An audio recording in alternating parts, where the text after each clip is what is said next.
Bom, retomando um pouco da conversa em torno do conceito de Durkheim, nos é interessante recordar aqui algumas especificidades de sua teoria.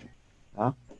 Então, inicialmente falando, compete a nós aqui, já falamos sobre essa perspectiva, né, de Durkheim, interessa a nós pensarmos como que o seu pensamento se estruturou, como que suas ideias, como que suas perspectivas, suas análises, inauguram aí uma estrutura do pensamento social, tá? Então, acompanhando essa questão, Durkheim vai buscar fundamentar efetivamente nas ciências sociais a sua teoria, tá? A sua discussão, a sua reflexão efetiva sobre aquilo que nós entenderemos de sociedade. Então vamos lá. Recordando essa questão que já foi discutida há um tempo atrás. Durkheim ele tem uma influência fortíssima na escola sociológica francesa, contribuiu efetivamente com aquilo que nós falávamos anteriormente, com a finalidade do positivismo, traz assim a discussão das leis e dos métodos como uma estrutura, método, pensamento para pensar a sociedade e identificar o que de fato seria um fenômeno sociológico, né? Não como uma experiência apenas individual, mas uma experiência coletiva mais ampla. Nessa mesma circunstância, a sociologia de Durkheim é entendida como um organismo vivo, um fenômeno muito maior que tem como princípio o funcionalismo, os fenômenos sociais, pelos quais ele vai chamar de fatos sociais, e a organização da sociedade em uma consciência coletiva. Tá?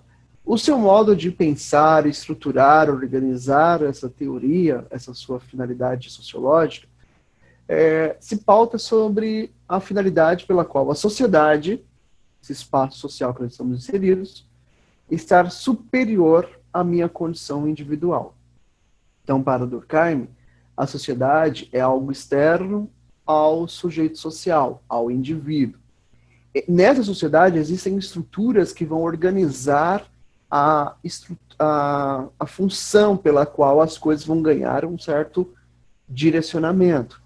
E isso independe do sujeito, independe da comunidade, independe dessa sociedade, independe de uma força maior, que é a sociedade que vai passar a distribuir as suas funções, suas adequações e encaminhamentos sobre essa perspectiva.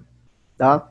A sua grande discussão em torno do funcionalismo se pauta primeiramente por ser um método científico que ele vai passar a utilizar para entender a sociedade. Não podemos esquecer essa questão, tá? A ciência social também pautada nos mesmos moldes científicos das ciências biológicas, por exemplo, as ciências naturais. E é nesse sentido que interessa a Durkheim entender a realidade social a partir de um procedimento científico. Tá? Então, como ponto inicial, como ele vai trazer, os fatos sociais, sejam eles quais forem, são características de uma realidade. Então, essa realidade ela é repleta de fatos sociais. E o que são os fatos sociais, segundo Durkheim? São as coisas que acontecem na sociedade. E nesse sentido, nós temos muitos exemplos e muitos fenômenos que se manifestam e nessas manifestações criam e recriam também essas coisas que ocorrem no nosso contexto social. Bom? Esse ponto ele é de suma importância para Durkheim, porque é necessário que haja em si uma neutralidade, ou seja, um afastamento dos fenômenos sociais presentes aqui, para que seja viável a sua compreensão. Ele até entende a relação que nós, humanamente, estabelecemos com os fatos, mas ele não deixa de afirmar a exigência de um certo afastamento desse problema, porque somente por ele é viável e possível que o sujeito consiga refletir, consiga ir além, consiga compreender o que de fato gerou, por exemplo, um grupo de pessoas saírem às ruas no mês de março, esses recortes são todos no mês de março, sair às ruas visando um emprego, a busca por um emprego, em um tempo que era isolamento social, mas que já estava ocorrendo aí a disseminação desse vírus. Por exemplo, tá, em se tratando de coronavírus. Por outro lado, enxergar a sociedade distantemente faz com que ele entenda que a sociedade é um organismo vivo, socialmente falando. E nesse organismo as coisas naturalmente ocorrem. As funções sociais, os padrões comportamentais, as estruturas. Naturalmente ocorre um certo mobilismo de situações dentro de um contexto, dentro de um organismo que ele vai chamar de sociedade. Essa metodologia que ele vai utilizar é chamada de funcionalismo. Um método, uma estrutura, uma adaptação cultural, talvez, a algumas circunstâncias. Então, cabe a Durkheim justificar efetivamente, né, o que é essa função e o modelo pelo qual as coisas acontecem. Para ele, nada parte do nada, nada irracionalmente válido, mas as coisas têm um princípio. E para atingir um fim, existe todo um processo. Isso é uma função. O processo pelo qual as coisas vão ganhando firmeza, significados, sentidos em nossa realidade social. Tá? Esse método funcionalista, essa forma de entender a função social das coisas, ela permite com que haja aí uma interação, uma interligação dos fenômenos sociais que são modelados e reconstituídos em torno das instituições. As instituições sociais mobilizam, organizam-se em torno de aspectos muito específicos, como a instituição familiar, a escola, a religião, as leis, o próprio governo, o lazer, como instituições que vão variar, que vão estruturar, que vão organizar esse padrão comportamental que o indivíduo tem em si, e que também passará a organizar a sociedade. Então vejam, a sociedade tem suas instituições, elas mobilizam os nossos corpos à tomada de decisões, esses corpos são movimentados em torno de um certo enquadramento. Caso contrário, cada um seguiria seus próprios princípios. E nesse sentido, as instituições têm um papel fundamental para a teoria de Durkheim. Modelar, organizar e estruturar o padrão comportamental pelo qual os indivíduos, nesse conteúdo chamado sociedade, consigam agir de uma forma justamente adequada em tais contextos. E aí ele chega a esse conceito de consciência. E é bem importante para nós aqui pensarmos sobre essa questão para compreendermos de fato o que vem a ser uma consciência social. Tá? E aí, para entendermos essa consciência social segundo Durkheim, é importante percebermos efetivamente aqui que existe um padrão, um modo... Opa, tentando abrir aqui para alguém que quer entrar. Uma estrutura pela qual essa consciência vai ser modelada, organizada, reestruturada, ressignificada e assim por diante. Tá? Então, deixa eu descer essa telinha aqui. Vejam só. Cadê minha cola? Tá aqui, minha cola tá aqui. Sociedade.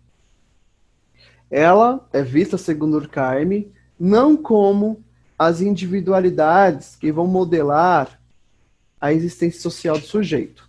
Ok? Não é as individualidades que, de fato, vão organizar e dar condições de credibilidade a esta relação social. Por outro lado, vamos pegar aqui uma junção. Segundo Durkheim, a sociedade ela é entendida dessa forma aqui, ó, com um aglomerado de consciências, gerando um coletivo. E é nesse coletivo das disparidades, das diversidades culturais, que o sujeito passará a se modelar. Ok? Então não é a soma simplesmente de indivíduos, é a unificação desses indivíduos que irão modelar por completo a construção social em que esse sujeito estará inserido. Esse é o primeiro ponto, tá? Nesse sentido, é a sociedade, com essa consciência coletiva, determinante na situação social, passará, como vai dizer Durkheim, a alguns aspectos. E aí vem a grande pergunta, a grande questão da aula de hoje. o que são os fatos sociais, ou o que é um fato social. Tá? Entendemos o seguinte, os fatos sociais são, vamos virar aqui, as coisas que ocorrem na sociedade. Qualquer coisa, qualquer fenômeno, qualquer modelação comportamental, qualquer especificidade modelará esses comportamentos presentes aqui, esses fenômenos. Ok? Só que esses fatos sociais, anotem aí, galera, fatos sociais são as coisas, mobilizam-se, organizam-se dentro de alguns aspectos que são previamente determinantes. Tá? Então, nós temos, de um lado, os fatos sociais, eles são externos ao sujeito. Ok? São externos. São eles que irão modelar esse comportamento social. Ok? São externos. Aqui, ó. Pá. Esta questão da exterioridade modelará aquilo que nós vamos chamar, segundo Durkheim, de coerção. Outro ponto importante para entendermos Durkheim. Primeiro, um fato social. Ah, professor, não lembro o que é um fato social. Imagine aquele quadro que o professor de sociologia fez na casa dele, aquela bagunça de fenômenos de recortes sociais. Esses recortes são os fatos sociais, são as coisas que acontecem no nosso contexto. Qualquer coisa. Qualquer coisa. O sujeito nasce, ok? No mês de março de 2020. O mês em que a quarentena estava sendo anunciada. A discussão social em torno desse fenômeno que é mundial, externo a esse sujeito, estava em pauta. Esse sujeito vem ao mundo, ok? Independente do seu contexto social, econômico, cultural, ele vem ao mundo. Os fenômenos que são externos a ele serão determinantes para a construção desse sujeito, desse indivíduo. Tá? Então, vejam. O que é uma coerção? Pode ser caracterizada como uma força invisível que padronizará esse comportamento social. 1. Coerção. Uma convenção instaurada pela coletividade em que eu estou inserido. Percebam, essas questões chamadas de coerções são as forças invisíveis que atingem efetivamente a existência social desse indivíduo. E ela vem de todos os lados, modos, formas, padrões instaurados na realidade social em que esse sujeito está inserido. Ok? Esse sujeito, dentro de uma sociedade, recebe essas forças sociais estabelecidas sob todas as maneiras. Poderia ser leis, poderia ser regras, normas, religião, família, escola, essas setinhas aqui. E aqui o Durkheim quer trazer como discussão o processo pelo qual essas coerções, essas forças invisíveis, essa alteração comportamental atinge efetivamente e torna natural essa consciência aqui. Ok? Essa consciência aqui. Os meus gostos, os padrões comportamentais, o meu modo de se vestir, alimentação, cultura, religião, tudo é coercitivamente modelado. E a coerção é essa força invisível, não é tão perceptível como estou exemplificando aqui, mas ela acontece naturalmente. Tá? E aí é um grande fenômeno aí que serve para nossa reflexão, que além dela ser exterior, ela é coercitiva, ela é uma força, né? Ela também antecede o sujeito. Então, retomando a questão, os fatos sociais são as coisas. As coisas. O fato social aqui chamado foi o nascimento de um ser humano, tá? No mês de março. Esse sujeito, esse indivíduo, como vai dizer Durkheim, será determinado pelo meio social em que ele está inserido de um modo coercitivo. Lembrem-se, a coerção ela pode ser legal pela lei, e ela pode ser espontânea pela convenção. Então, nós temos essas duas percepções, a lei e a espontaneidade. Nesse sentido, tanto a lei como a espontaneidade, elas exercem forças radicais sobre esse sujeito aqui. Ele escolheu, determinou, padronizou, não. Exemplos.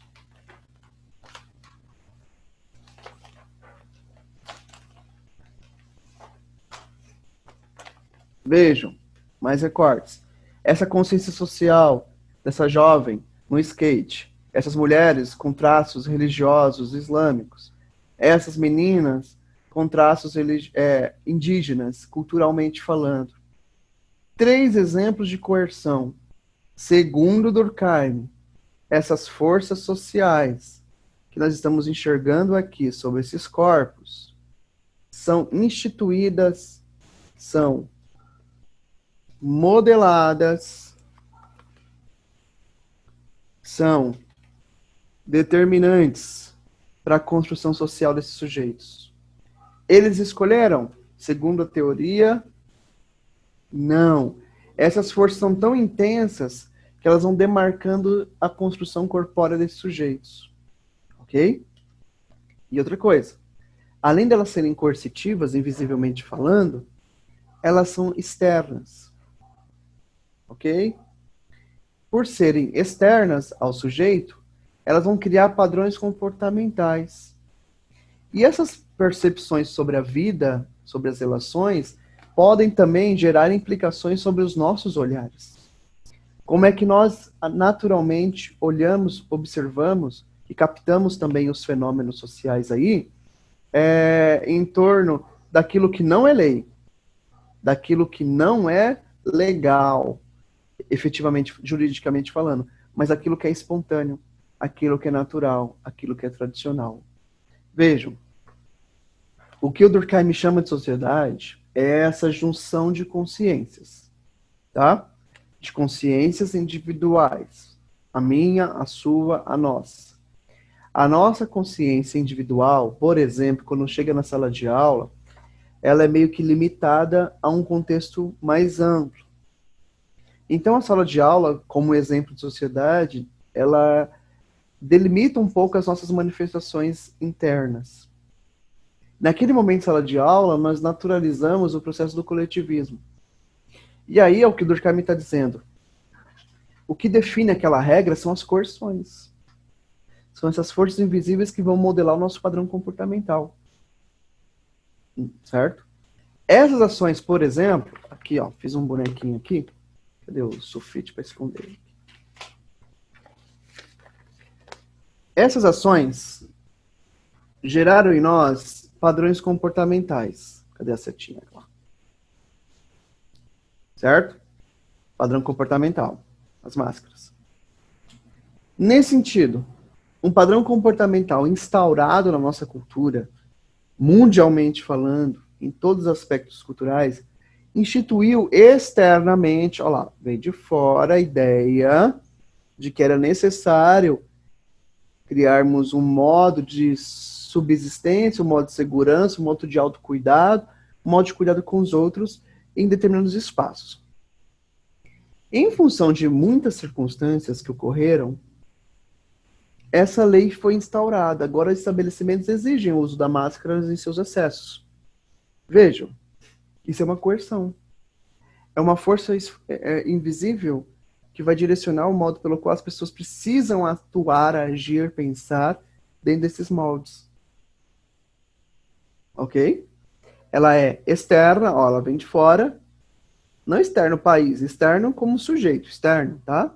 Governamentalmente falando. E ela é vista como geral. Ela generaliza o processo pelo qual as nossas ações deverão ser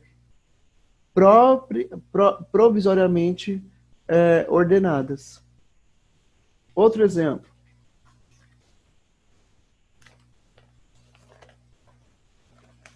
Do bonequinho aqui. Veja. Uma imagem de pessoas indo trabalhar. uma imagem de uma mulher indígena, imagens religiosas e violência. Por exemplo, coercitivamente falando, esses corpos aqui, que estão no ônibus, por exemplo, isso daqui, ó, eles foram levados a tomar esse tipo de padrão comportamental em decorrência de uma força maior, de uma necessidade que nós não enxergamos. Nós não sabemos se estão passando, de repente, fome. E precisam se submeter ao trabalho para continuar exercitando suas ações. Essa é uma questão que, possivelmente, ela, além de ser coercitiva, ela é externa e ela é geral. Ela é válida universalmente em todos os aspectos. Nesse sentido, recordando, a ação humana do indivíduo dentro de uma sociedade não vai ser uma ação por ele mesmo, porque ele vai agir segundo princípios que são externos a ele, são anteriores à sua chegada, são gerais e são coercitivos. Ou seja, todas as nossas ações, todas as nossas decisões, segundo Durkheim, são coercitivamente construídas ou socialmente construídas. Nada do que nós acreditamos agir por nós mesmos, de fato, tem aí um princípio de validade para a teoria de Durkheim. Porque para ele, as coisas já estão prontas, acabadas, organizadas, determinadas, por conta da cultura local em que nós estamos inseridos. Então, vejam, vocês estudando na Avenida Paulista, exercitam práticas, ações comportamentais nesse espaço. Ao transitarem nesse espaço, ações comportamentais que são individuais também são coletivas. Muito mais coletivas do que individuais. Porque existe uma coerção ali, uma força que padronizará os comportamentos. Ela é visível? Não. Um olhar de reprovação. Por exemplo, uma garota andar de skate na Paulista pode ser visto como natural, como normal. Uma garota andar de skate num determinado espaço na sociedade pode não ser visto como normal, como geral, como externo e como liberdade de expressão cultural. Porque naquele território existem coerções, padronizações comportamentais que definem por completo o modo pelo qual esse sujeito precisa ser pensado, organizado, determinado em suas práticas. Durkheim chama isso de olhares de reprovação. Quando, por exemplo, um sujeito atua em um determinado contexto, fora, por completo fora, daquilo que aquele contexto exige como um padrão comportamental. Exemplo, ir ao litoral, curtir o litoral, utilizar trajes de banho no litoral e pegar esses mesmos trajes e vir para a Avenida Paulista. Se for um domingo, que tem aquela diversidade, aquela coisa mais ampla, mais aberta, mais, entre aspas, livre, talvez a gente possa ter uma impressão X. Mas se for no dia a dia, será que a impressão vai ser a mesma? Será que a sociedade vai naturalizar esse processo pelo qual essa pessoa anda e circula a Avenida Paulista com um traje, entre aspas, inadequado para aquele espaço? Isso é uma convenção, isso é uma coerção. É o modo com que eu vou olhar para essa realidade e que pode vir a ser determinante para a construção dessa minha percepção sobre as coisas. E aí, nesse sentido, não podemos esquecer que ela também é anterior. A coerção, a ação social, ela se dá por meio de um fato, seja ele qual for. Ao analisarmos esse fato, nós começamos a entender, bom, o que levou esse sujeito a atuar dessa forma pode ter sido esse fenômeno coercitivo. Essa força natural da violência, da desigualdade, sei lá, da pobreza, da miséria, da fome, levou essa pessoa a tomar um tipo de comportamento inadequado na sociedade. Então, é um exemplo. Tá? Mas as coisas em si acontecem independente desse sujeito. Isso é importante pensarmos, ainda mais sobre essa organização que Durkheim vai trazer como forma de distribuição comportamental dos sujeitos. E aí que eu falei para vocês, quem tiver com a apostila, na página 25, tem esses dois parágrafos aqui que são importantes para a nossa conversa de agora e conclusão dessa aula. Tá? Primeiro, a solidariedade mecânica. É um tipo de organização previamente organizado, estruturado, delimitado sobre um contexto, sobre uma regra, sobre uma ação social. Vejam, a mecânica, nesse sentido, ela é típica das sociedades mais primitivas, mais tradicionais, demarcadas por uma regra social que se firma dentro de um contexto, de uma cultura padronizada por esse espaço em que eu chamo de sociedade. Esse é o ponto 1. Ponto 2. Ocorre quando os indivíduos estão conectados diretamente ao grupo, por meio do compartilhamento de crenças, interesses, cultura, tradição e assim por diante. Nesse grupo, a divisão do trabalho é mais rara e os mecanismos de coerção, punição são mais imediatos. Por quê? Porque padronizará o processo pelo qual esses corpos, esses moldes sociais serão efetivamente agrupados. Nesse sentido, a minha consciência individual e a de vocês, por exemplo, se estivermos em uma sociedade, uma organização mecânica, nossas identidades, nossas individualidades, elas serão eliminadas efetivamente por conta de um contexto. Vejam, existem tradições culturais bastante rígidas, absolutas e radicais sobre os moldes pelos quais as pessoas precisam passar sobre algumas circunstâncias, ainda mais no que se refere ao tradicional modo de ser, tá? Nesse sentido, nos cabe entender aqui que organizações tradicionais, por exemplo, o Rio Grande do Sul, em algumas comunidades, esse modo de pensar, o mecânico, ocorre quando as pessoas que vieram de seus territórios, Ucrânia, Polônia, Alemanha, por exemplo, né, chega nesse território e demarca nesse território características radicais, corpóreas, vestuários, alimentos, estruturas das casas, arquitetonicamente falando, e padroniza esse espaço. Dificilmente esse espaço aceitará outros sujeitos que não sejam, entre aspas, desse consenso social. E ali, as individualidades são meio que agrupadas e todos priorizam esse espaço. Eu lembro que eu estava lá numa Semana da Farroupilha, num congresso internacional, discutindo educação e tal, e numa das caminhadas de onde eu estava, né, da universidade para a biblioteca, onde tinham os encontros culturais, atividades de escolas públicas da região sendo realizadas nas praças e nas ruas, com roupas típicas da década de 40, 50, de um território que não é culturalmente brasileiro, mas que se pertence àquela tradição de pessoas que nasceram no Brasil e ainda mantêm as culturas germânicas, ali as culturas alemãs, as culturas polonesas, ucranianas, em seus alimentos, por exemplo, em suas danças típicas, em suas tradições. Em se tratando de uma sociedade, né, de um modo de organização orgânico, nós temos São Paulo, com essa variação, essa amplitude cultural que nós temos aqui. Vejam lá o que diz o texto. Ela é típica das organizações mais complexas, nas quais a divisão econômica do trabalho social é frequente. Essa solidariedade ocorre em função dos indivíduos terem crenças e interesses também distintos.